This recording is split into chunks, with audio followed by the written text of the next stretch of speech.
Hey everybody, welcome back to the Queens Lair. I am your host, Kellie Miles, and today we have a topic. We're going to be talking about subconscious comparisons and how women always compare themselves, whether it's subconsciously and sometimes it's right up front and blatant. And we always find some kind of characteristic or material thing that someone else has that we don't. So why do women compare themselves to others? And comparisons actually focus on what's wrong with a person rather than what positives are present. And so today, joining the show, who's going to join me, these amazing queens today. We have Julia Ware, we have Coach Lynette, and Miss Black Pennsylvania. Welcome, ladies. Welcome. Hi. So nice to have you guys. So first, before we start jumping into this conversation, just tell me a little bit about who you are. Tell us about you. Let's start with you, Miss Black Pennsylvania. Tell us about you and about your stash and your crown. Why, thank you. So I am this year's Miss Black Pennsylvania. My name is Janae Rockemore. My platform is about mental health wellness in our communities, particularly for our children. This has been a really difficult time of adjustment for them, which is already a difficult time before then. So I'm doing things and hopefully implementing programs and supporting things to help just establish mental wellness within families and for children in schools. Um, my day to day, I work at the mayor's office in the mayor's office of civic engagement and volunteer services. I love it there. Had a really great time. And yeah, I think that is it. Oh, shout out! I do go to nationals August 7th. We just received the date, so I'm really excited about that. Been conferencing with my sister queen, so I'm super enthused about that. And also June 4th, I will be walking 16 miles in support of suicide prevention. Nice. And so I'm really enthused about that. Thank you so much for having me. Yes, well, congratulations. You got a lot of big things going on. Can we give her a round of applause? Good job. I love hearing those positive things. So welcome to the show. Let's go to Julia. Tell us a little bit about who you are, Julia. And she is also a returning guest, Julia, as well as Miss Black Pennsylvania. We're returning guests. So thank you so much for joining us again. So Julia, tell us about you. Hello, everyone. Thank you, Kellie, once again for having me. So I am a wife. I'm a mother of two, and I love God. I love to serve God's people. And I have a passion for the heart of women. And, I just love to help women overcome any pain from their past, deal with the root of what's in their heart that could be helping to, or not helping, but keeping them captive and helping them experience deliverance and healing, and then walking alongside women to help them discover who they are in God and discover their purpose, and to help elevate their faith so that they can be all who God has called them to be. And I love that. I think that's something we have in common, is just trying to empower women and taking your story and being able to share it with other people to allow them to see, other women, that you can be more than your circumstances. Your circumstances don't define you. It doesn't have to be who you are, and to help them to grow beyond that. So that is amazing. So let's hear from you, Coach Lynette. Hi, welcome. I'm so excited to be here. My name is Coach Lynette, and my life's purpose is to motivate, inspire, and to provide hope. June 1st, 2019, I looked up and lived. I asked God to help me look up and live. I was 450 pounds. Since that time, I have been able to release over 250 pounds by the grace of God. And my desire, my passion is to show the road, help walk aside others to do that. In my professional life, I facilitate trainings, something I love to do, as well as I'm in management for a local Philadelphia social service organization. And I am just so grateful to be here today. Well, thank you so much for joining the show. I'm excited to talk with you because I think now let's just kind of jump into the conversation. And so one of the things that I know that people compare, as far as women, they compare to, is body. And since you were talking about, your body and how you lost 400 pounds, and congratulations, because that's a major accomplishment. So let's give her a round of applause. Thank you. For your health, you know what I mean? Yes. So tell us a little bit about, and I want to hear from each one of you. And I'm starting with you since you left off with that. But tell us a little bit about why women compare themselves in their bodies to others. It's like body shaming is a thing. So why? Yeah. What is it what is it with that? Let's talk about that. I know I could speak for me. It just seemed like something that was always around me ever since I can remember. Oh, Mm-hmm. she's this, she's that. And like you said, it points out to you what you are not, Yeah. um, which can lead to a cycle of shame, embarrassment, guilt, not feeling good enough, not feeling worthy enough. So it's just seemed like to be a fabric of many cultures to compare. Does she have long hair compared to my short hair? Is she tall and thin and I'm not? Um, Mm-hmm. and it seems to be something that's encouraged rather than honoring us as individuals who God made us as unique individuals and working on being the best version of us that we can be. Because that's where I really had to get to stop comparing myself to others, because that was a dangerous cycle for me that really kept me where I was at, because I just kept comparing myself to others, their process, their journey, but it's theirs, it's not mine. Yeah, that is so true. What do you think about that, Julia? It's interesting hearing your story because for me, I'm 6 feet tall. So when I was younger, I was always the tallest in my class, very, very skinny, and I was teased for that, Mhm. right? So because of that, because I was teased, I often thought something was wrong with me. And I actually really began to believe that. I Mm-hmm. didn't really realize that God made me exactly the way that he wanted me to be. But because of what others had to say, because of the teasing, etc., I wound up internalizing that. And then I couldn't help but compare myself to others that weren't as tall as me. And then Yeah. I began to think less of myself because I didn't look like the other, young girls that I would see in school. So it works both ways. Yeah. Yeah. I'm no happy medium. And what about you, Miss Black Pennsylvania? Tell us about your experience with body and how the comparisons that women do with their bodies. Yeah, it's so funny that you say, going back off of kind of, I guess, what both of you guys have mentioned, this idea that, like, oh no, you're too thin, you're too tall, you're too this, you're too that. I remember having a conversation with my host mother. I studied abroad in Costa Rica, and she was saying how she was always compared as chubby, and she was just like, you would have been perfect if you grew up in the '90s. And I'm like, if only. Because I was like, beyond that it was like the thick girls were in, when I was coming up. And so she was just like, no, but you had that perfect, like, thin shape.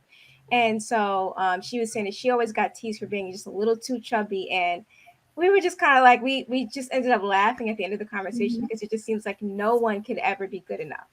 Mm-hmm. And And now we that's see with true. Instagram and with there's so many images of women that look different, and there can be so many additional comparisons. And then with body image being somewhat of a trend, how it can go Mm-hmm. from, oh, the super thin is in now, and the thick girls are in now, and then the next, like, who knows with 10 years what that's going to look like. It's so interesting how even body shape is a trend. Yeah. Mm-hmm. And so it really does require you to have to just, be able to find that beauty in yourself and realize, that God made you that way. He wanted to bless the world through you.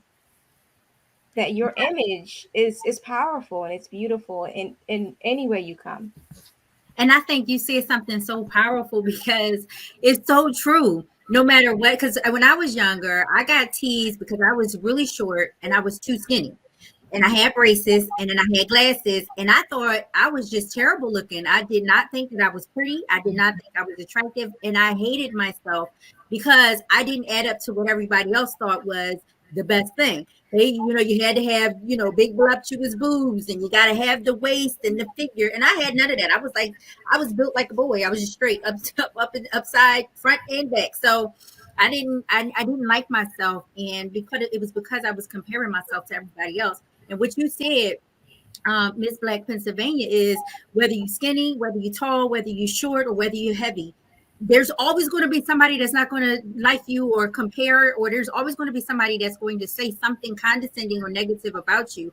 So we can't allow what other people think of us to impact how we feel about ourselves. And my question is, why? Why do we compare? Is it because we think someone else is better than us? Because what people are saying, we think that's the ideal? What's the mindset that keeps some of the young ladies in that cycle of continuing to feel bad about their bodies? And I want to go into some of the other things too, because there are other things people compare, whether it's style or fashion. Well, you don't dress like me. Well, you don't look like me. You wear your hair different than me. Oh, that's corny, or that's ugly. Personality type, because some people are not as loud and outspoken, and there's nothing wrong with that. But what's the mindset that keeps people in that comparing cycle? I know for me, what I found was I was trying to live up with what people thought I should be, Hmm. including the limitations to that.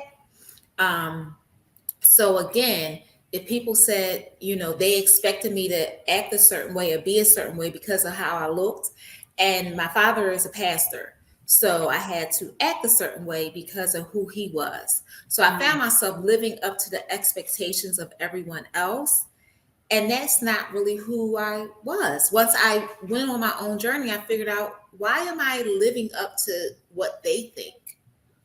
Who am I supposed to be? Right. Who no, what do I want to do? What am I called to do? But I found early on, when people said, you're a big girl, so you can't wear clothes like that, right? Right. Or you just stay over there and be quiet, or you have to be this type of way. I found myself living up to their standards before owning that's not for me. Right. So what do you think, Julia? What do you think keeps that I that think I think just thinking about how we were made and how we were designed by God, we were made to be loved, mhm. right? We desire love. We love to give love and we love to receive it back.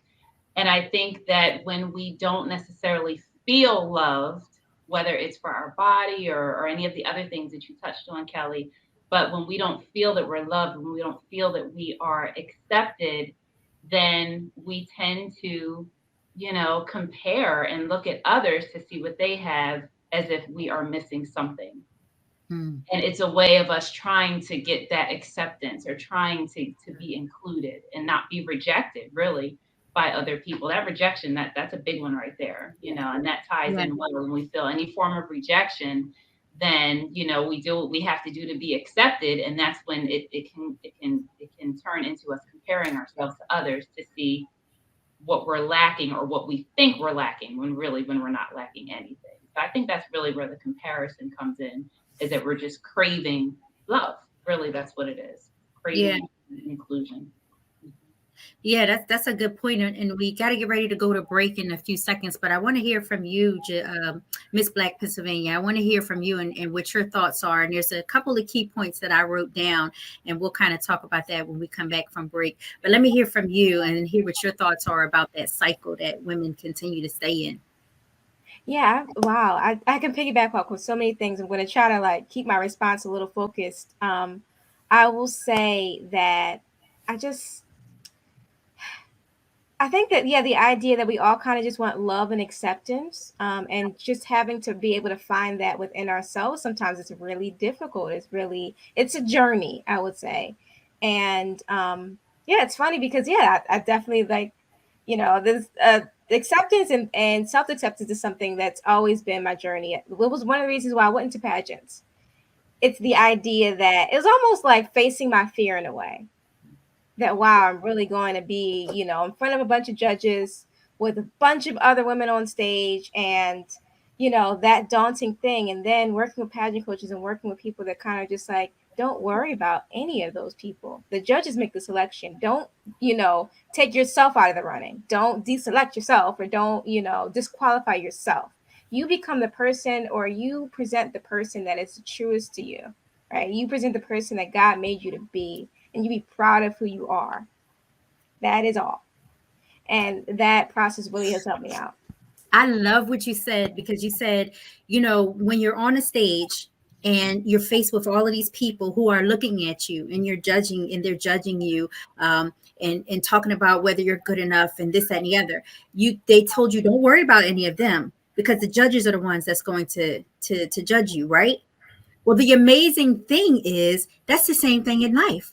We are faced on a stage where everybody is judging us and looking at us. And the only one that we got to worry about is God and how he thinks about us, what he thinks about us. So we're going to come back because there's a couple points that I wanted to jump in on as well. So we'll be right back after this break and we'll talk more about the conversation. Be right back.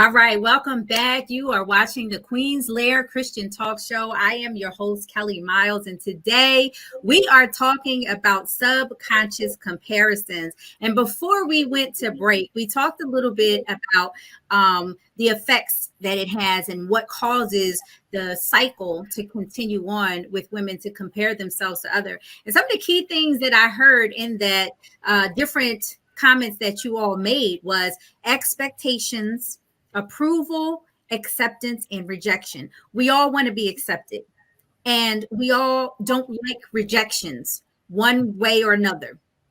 And so when we don't like those, the rejection, what we do is we tend to try to appease the expectations of others so that we fit into what we think they want us to have, in order to fit in so that we don't feel rejected. And so this is where we have to be confident in our skin, right? So tell us a little bit of the negative impacts of wanting to be accepted and not being accepted.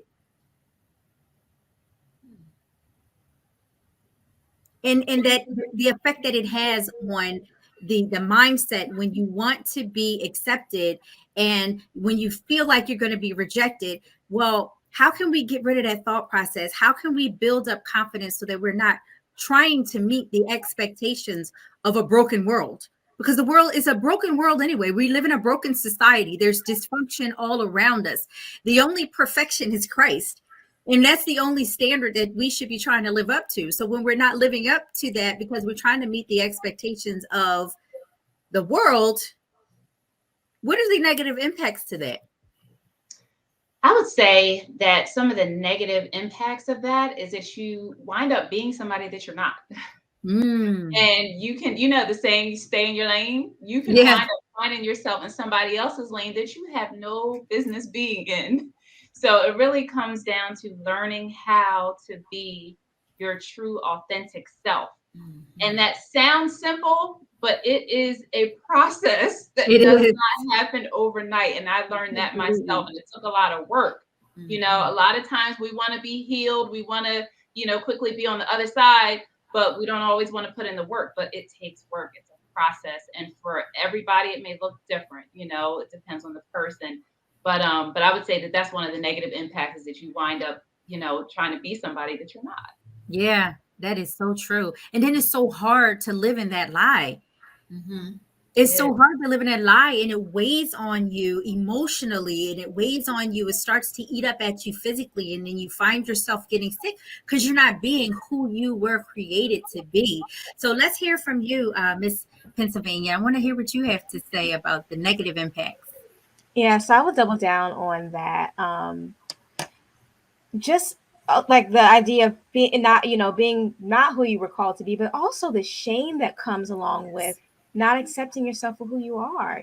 That the weight of that shame can be really debilitating. It just can really start to seep into different parts of your life.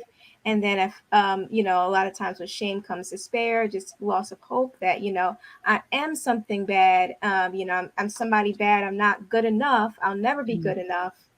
And it just creates so much emotional stress. It does. It does, absolutely. So what do you think, Mom, Coach Lynette? Tell us I, what your thoughts I are. agree with what everybody said, and I wanted to add that that shame and embarrassment and wearing that mask of trying to keep up. Also, the negative effects is it could cause you to go to things to help you feel numb, That's whether it true. be alcohol, whether it be Yeah. substance, whether it be men, whether it be gambling, whether it be women. You know, those are the things people don't like to talk about. We talk about the big ones like drugs and alcohol, but there are other things that make us numb as well. Um, so I don't have to feel or face myself, and I can stay in despair and not have to face that when I stay numb, doing certain things or staying in certain situations. That is so true. Yes, you don't think about that. And this could be why there's so many people who are running from one man to another because they're looking for that approval and that acceptance. And she's not going to get it until she loves herself and respects herself and to feel whole in herself. So, how can we empower women to be confident and accept who they are and know who they are? What can we do to empower women and help them, to get out of it? Because like you said, Julia, it's not an easy thing. It's something that you have to practice at, but if they were to take that first step, how can we encourage them to get them to take that step? I would say the one thing that comes to mind is to listen without judgment and just allow somebody just to talk, just to talk. And another thing too, I think that as a society, and even I'll go as far as to say even in church settings, a lot of times we're not as open to hearing about certain emotions like fear, shame, embarrassment, you name it. But what happens is when we're not allowing others to be open with expressing those emotions, then they stay bottled up on the inside, and then the enemy, he just has a field day.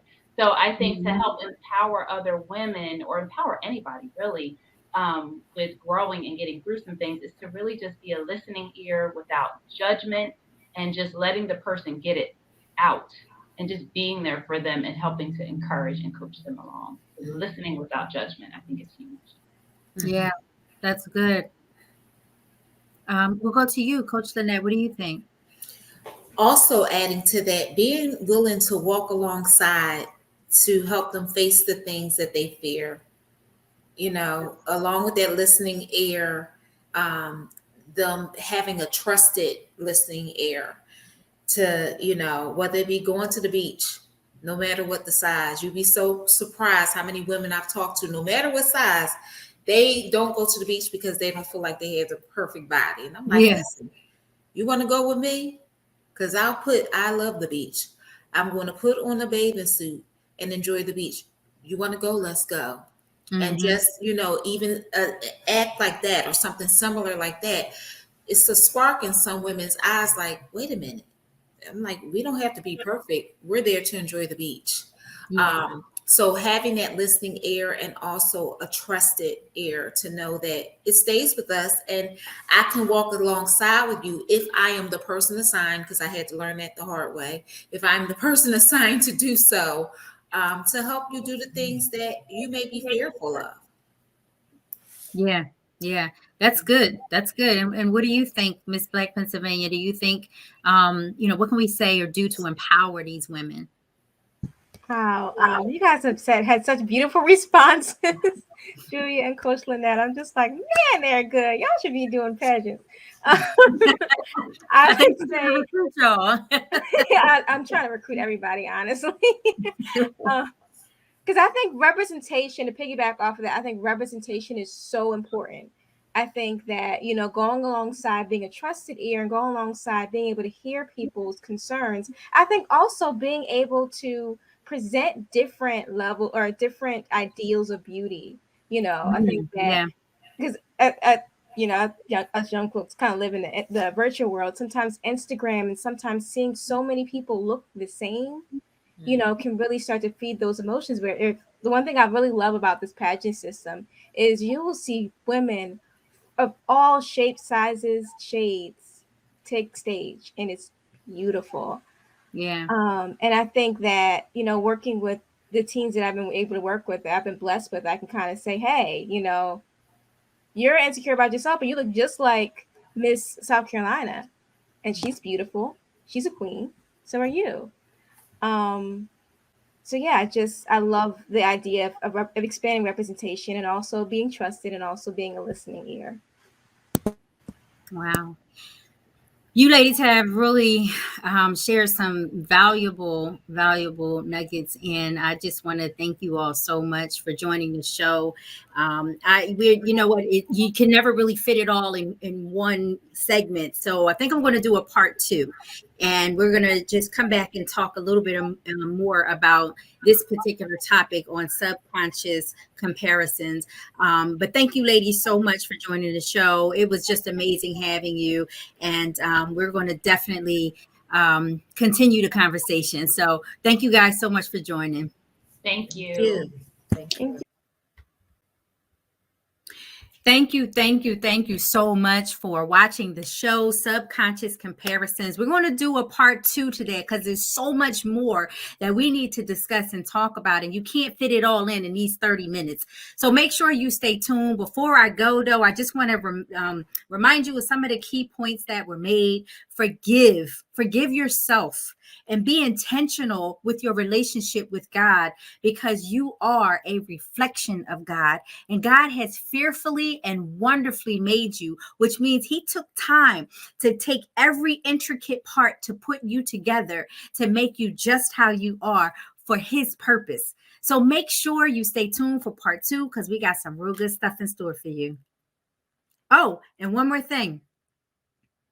Make sure you stay tuned for part two, and make sure you subscribe and like our page, our YouTube channel.